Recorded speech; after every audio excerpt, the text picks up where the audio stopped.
All right, let's talk about the disaster that was the Cleveland Browns offensive performance. Really, Deshaun Watson, who I just gotta be honest, was really bad in this one. I mean, I don't know how else you can describe it. There was some good stuff here and there. There was some flashes, but for the most part, this was a borderline unplayable performance. So yeah, let's just get into it.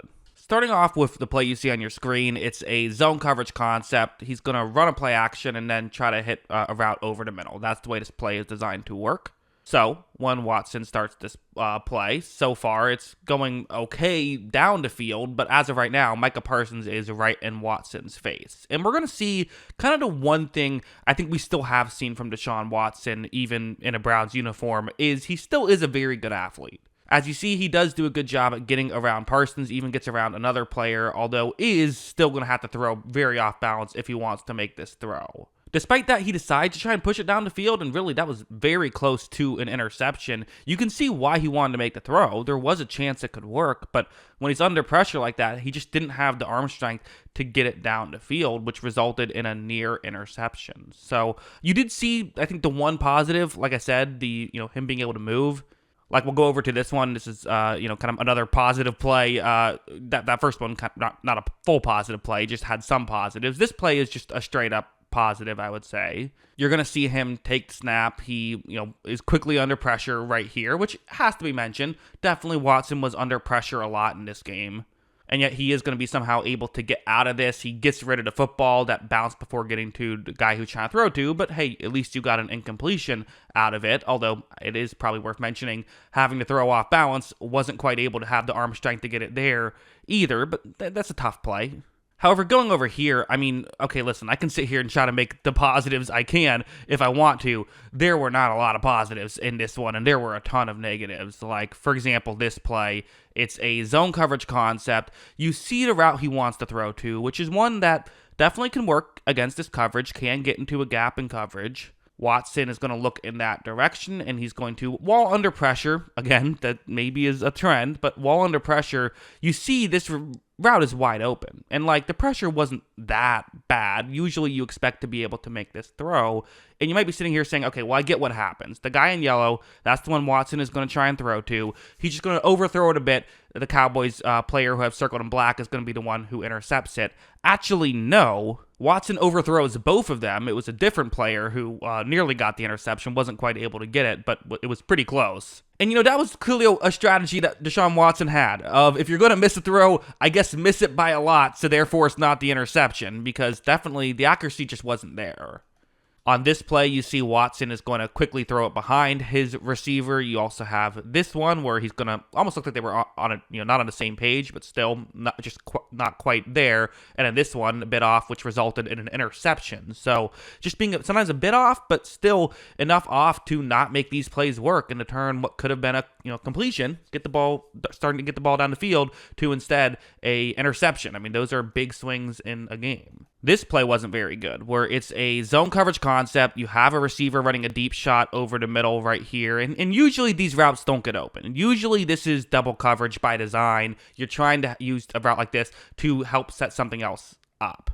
Here, Watson runs a play action, again, is going to get under pressure, but he's going to fire it down the field anyways into double coverage. I don't get this decision by Watson. This was a bad choice for him to make. The good news is he missed this throw so badly that neither of the Cowboys players were able to get the interception. But that was, I don't know what he was thinking there. I really don't know why he made that decision. And the throw was so bad that it couldn't even have been intercepted because he was so far off. I mean, just a disaster. This interception, to be honest, I didn't even think was his fault. It got batted up and intercepted. What are you going to do?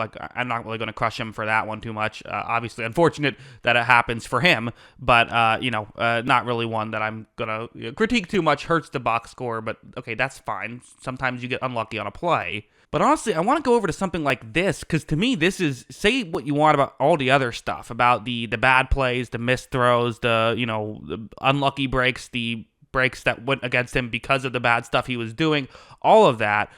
These next two plays are, in my opinion, kind of what it all boils down to, and why I'm almost in the camp of, let's just put in Jameis Winston. If this is how you're going to treat your offense at this point.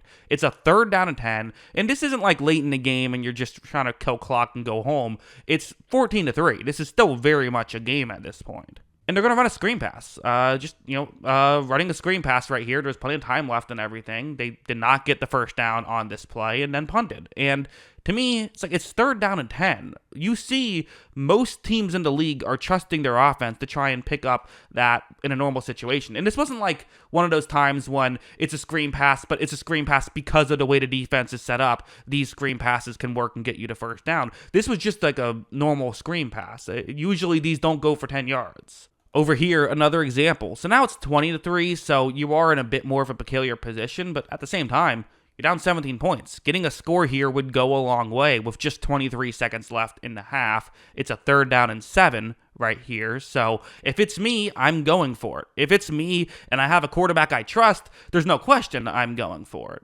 Even like you saw the Steelers, they had like 11 seconds left. They still said, let Justin Fields have a shot, throw it down the field. If it doesn't work out, it doesn't work out.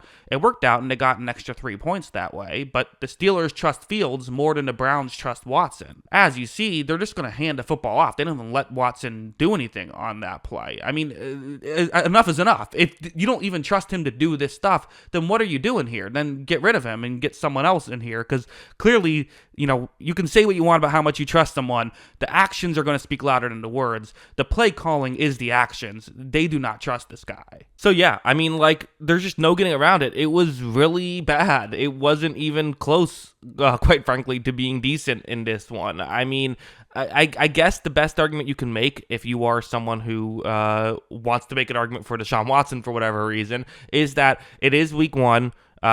Dallas does have a good defense, although, like I said, some of these plays weren't great defensive plays. I think the pressure is what you can look at. Watson had to make a decent amount of these throws off balance, but that's the NFL. You got to make throws off balance sometimes, and there were plays where he wasn't off balance and was still making poor throws. So, it can excuse some of it. It can't excuse all of it.